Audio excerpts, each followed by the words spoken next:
Halo, saya Rom Gandhi. Kita ketemu lagi dalam cerita Mogan.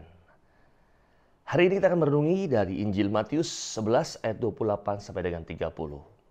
Marilah kepadaku semua yang letih lesu dan berbeban berat. Aku akan memberikan kelegaan kepadamu. Pikulah kuk yang kupasang dan belajarlah padaku, karena aku lemah lembut dan rendah hati, dan jiwamu akan mendapat ketenangan. Sebab kuk yang kupasang itu enak dan bebanku pun ringan. Teman-teman, hari ini Yesus mau menyampaikan seruan kepada semua yang letih lesu dan berbeban berat. Mereka diajak untuk datang kepadanya, datang kepada Yesus.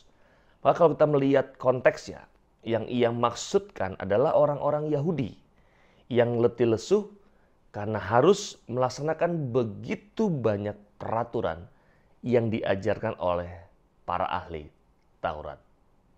Maka kalau kita mau mengenal lebih jauh, berdasarkan kitab Taurat, para ahli Taurat telah merumuskan 613 peraturan yang harus ditaati oleh orang Yahudi. Segala aspek kehidupan telah diatur dengan hukum. Jangankan melaksanakannya secara penuh, menghafalkannya pun sudah menjadi hal yang sulit. Banyaknya peraturan yang harus ditaati itu membuat mereka seperti orang yang sedang memikul beban berat. Jadi beban berat itu ialah hukum Taurat dan masih ditambah lagi dengan apa yang dibebankan oleh orang-orang Farisi. Anda bisa membaca dalam Matius 23 ayat 4, bahkan juga 5, 17 sampai dengan 18. Maka jika orang-orang datang kepada Yesus, dia akan memberikan kelegaan kepada mereka. Kelegaan yang dimaksud itu berarti orang boleh hidup bebas menuruti keinginan sendiri. Yesus hanya meminta mereka untuk memikul kuk dan gandar yang dipasang olehnya. Kuk adalah kayu melengkung yang dipasang di tengkuk lembu untuk menarik bajak, pedati, dan sebagainya.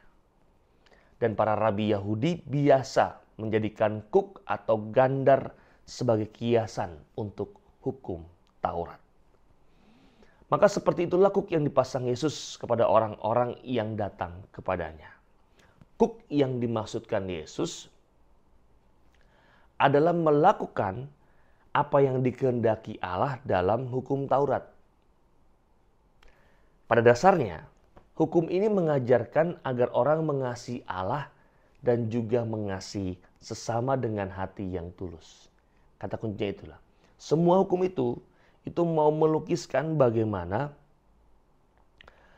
orang-orang itu diajak untuk apa? Untuk dapat mengasihi Allah dan juga mengasihi sesama dengan hati yang tulus. Kalau orang melakukan sesuatu demi Allah dan sesama, terdorong oleh kasih, maka mereka akan melakukannya dengan rasa gembira dan tidak merasa terbebani. Demikianlah kuk yang dipasang Yesus itu menyenangkan dan juga ringan. Yesus tidak berlaku seperti para pemimpin agama Yahudi yang merasa diri sebagai pemilik seluruh pengetahuan. Mereka hanya sibuk memperhatikan apakah umat taat mematuhi segala kewajiban hukum sampai sedetil-detilnya. Maka itu berbeda dengan itu, Yesus malah menaruh perhatian kepada orang-orang yang menderita di bawah kuk hukum tersebut. Karena mereka lemah lembut dan rendah hati, ia membuang cara ahli Taurat yang mempergunakan Taurat sebagai dasar untuk membuat peraturan-peraturan lain yang lebih terperinci. Dan hal ini justru membuat orang hanya sibuk memikirkan peraturan dan membuat sikap keagamaan mereka cenderung formalistis. Akibatnya apa? Akibatnya teman-teman, orang-orang tidak lagi memahami apa yang sebenarnya dikehendaki oleh Allah. Maka ada sebuah istilah Latin yang mengatakan Christus omnibus, yang artinya Kristus menjadi segalanya. Dan bersamaan dengan Kita tahu dimulainya era kerahiman ilahi di tahun-tahun belakangan ini, kita disadarkan dan juga diperlihatkan, bahkan mau diajak untuk menjadi Kristus, sang wajah kerahiman, misericordia futus di dalam segalanya, dalam suka duka yang pahit dan juga getirnya kehidupan kita. Maka ada 3 ajakan dasar sang wajah kerahiman yang menjadi refleksi kita hari ini. Ajakan yang pertama adalah datang kepada Tuhan. Ini penting. Datanglah kepadaku kalian semua yang letih, lesu, dan berbeban berat. Aku akan memberikan kelegaan kepadamu. Ia mengajak kita untuk datang kepadanya dalam hidup doa harian kita. Itu pertama. Yang kedua adalah pikulah salib Tuhan. Pikulah kuk yang kupasang. Kuk bisa berarti beban, yang dalam iman bisa berarti salib. Kita diajak untuk setia memikul salib, sebuah jalan iman menuju kebangkitan, keselamatan. Dan hal ini didasari oleh pernyataan iman yang kerap didasarkan ketika menyambut komuni. Tuhan, bila salib menimpa kami, maka hancurlah kami. Tapi bila engkau datang bersama salib, engkaulah yang setia memeluk kami. Pastinya teman-teman, dengan memikul kuknya, kita membiarkan dia memikul beban kita bersama di kita. Membiarkan dia memikul beban bersama kita. Tidak ada satu beban pun yang terlalu berat ketika kita memikul kuk bersama dengan Yesus. Ia turut memikul beban kita dan memberi kita kekuatan untuk menempuh jalan kasih-Nya.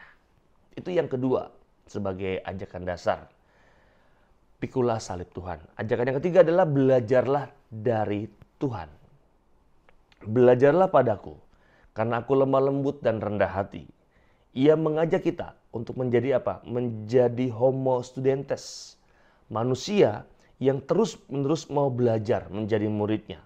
Lewat karya, ucapan, dan doa-doa kita. Sehingga Tuhan sungguh lahir dan hidup di Bethlehem kita masing-masing. Maka dengan trilogi iman tadi, datang kepadanya, memikul salibnya, dan belajar daripadanya, kita diajak untuk menanggapi undangannya dan menjadi hambanya serta menaati petunjuk-petunjuknya yang akan membebaskan kita dari semua beban yang tidak dapat kita atasi dan memberikan perhentian, kedamaian, dan Roh Kudus-Nya untuk menuntun kita dalam kehidupan ini. Maka yang pertama harus sadari dalam refleksi kita hari ini, setiap peraturan, bahkan hukum Taurat yang dalam kitab Taurat ada berapa? 613 peraturan. Pada intinya, pada dasarnya adalah itu semua mau mengajak kita untuk mengasihi Allah dan juga mengasihi sesama dengan tulus hati. Ini penting. Bukan malah peraturan malah membebani kita dan bahkan membuat kita menjadi orang-orang yang kerdil mematuhi peraturan. Tapi ini bukan menjadi alasan kita untuk tidak melakukan atau tidak tertib dalam peraturan. Itu yang pertama, mengasihi Allah dan sesama dengan tulus hati. Yang ketiga adalah mari kita belajar 3 ajakan dasar dari Yesus sebagai sang wajah kerahiman. Datang kepada Tuhan dalam situasi apapun, pikulah salib Tuhan, dan yang ketiga adalah belajarlah dari Tuhan. Ini yang mau ditawarkan dalam refleksi hari ini. Semoga ini menjadi kekuatan kita untuk melangkah dan menjadi sumber juga petunjuk yang baik untuk kita dalam melangkah. Kita mohon berkat Tuhan untuk semua hal yang mau kita perjuangkan hari ini. Tuhan bersamamu dan bersama rohmu. Berkat Allah melimpah untuk kita semua yang ada di sini. Keluarga kita, orang-orang yang kita kasih dan cintai dimanapun mereka berada. Terlebih sungguh untuk segala usaha-usaha baik yang mau kita upayakan dan perjuangkan dalam hidup ini. Selalu dilindungi, dibimbing dan diberkati oleh Allah yang Maha Kuasa, Bapa dan Putra dan Roh Kudus. Amin. Kita ketemu lagi dalam cerita Mogani yang berikutnya yang juga tidak kalah menarik. Saya Romo Gandhi. Dadah.